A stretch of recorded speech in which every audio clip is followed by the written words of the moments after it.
pessoal, hoje eu vou contar mais uma história real para vocês, uma história de terror que aconteceu com o meu tio há alguns anos atrás. Essa história aconteceu assim: o meu tio, ele morava com a esposa dele no interior de São Paulo, e era apenas os dois, eles não tinham filho. E depois de um dia de trabalho, que ele naquele tempo o pessoal trabalhava na roça, e depois de ele passar o dia inteiro trabalhando na roça, ele voltou para casa, tomou banho, jantou, normal, como ele costumava fazer todas as noites.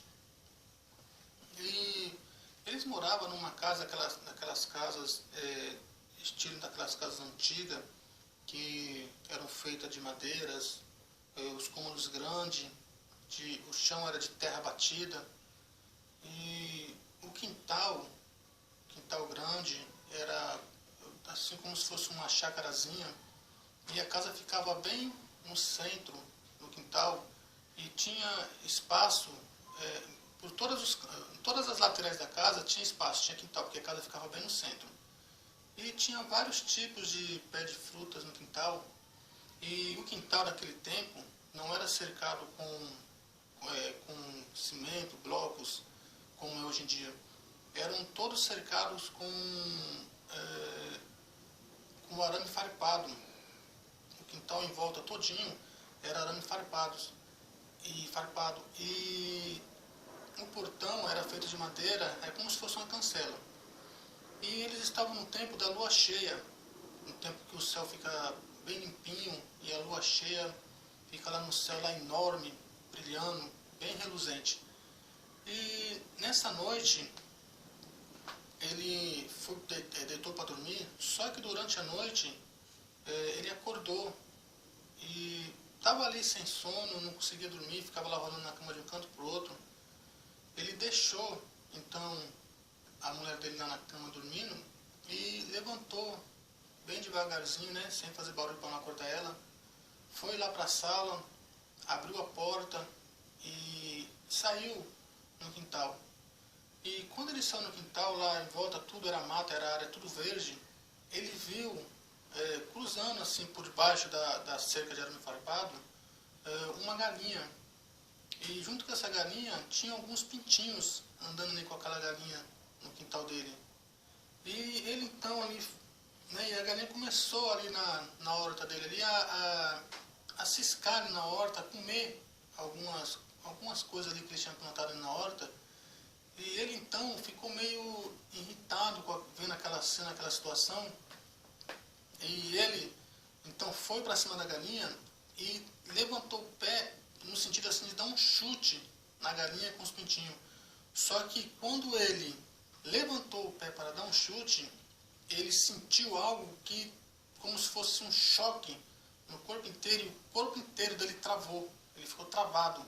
E do mesmo jeito que ele movimentou a perna para poder chutar, ele ficou ali travado, paralisado.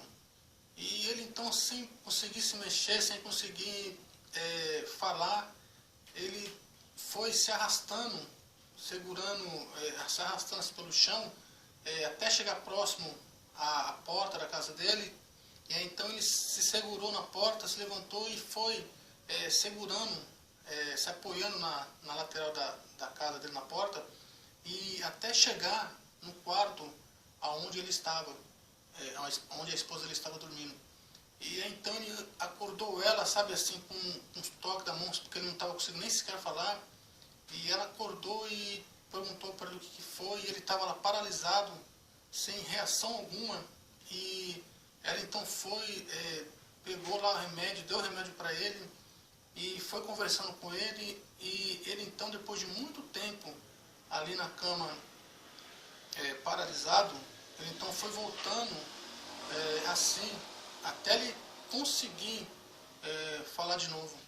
E aí então, depois que ele voltou em si, que ele começou a falar normalmente, aí ela perguntou para ele o que havia acontecido. E ela então chegou a uma seguinte conclusão. Ela conta que aquela galinha que estava com os pintinhos que ele foi para chutar, não era algo desse mundo. pois antigamente tinha muito costume de espíritos de assombração aparecer em formas de animais. E provavelmente aquela galinha que ele viu com os pintinhos não era algo desse mundo, e sim alguma coisa sobrenatural que estava passando pelo quintal deles, e no momento que estava passando ele foi lá para poder chutar. E aquilo que aconteceu com ele foi como se fosse um castigo para ele não mexer com aquilo que ele não entende, com aquilo que ele não conhece. Essa foi a história que aconteceu com o irmão do meu pai. Essa história é real e ele contou para toda a família, e meu pai até os dias de hoje conta para a gente essa história. O que seria? Seria realmente algo sobrenatural? Seria algo que estava ali passando naquele momento, algo do além passando naquele momento, e ele teve a infelicidade de querer mexer com aquilo que estava quieto? Bom, o que era, eu não sei, mas o que eu sei é que a história é real e aconteceu com o meu tio. Se você conhece alguém que já passou por algo parecido, ou até mesmo você já viu algo parecido, deixe os seus relatos aí no comentário e fala pra gente saber se outras pessoas já vivenciou algo parecido, tá bom? Muito obrigado por vocês terem dado a atenção de vocês e até a próxima.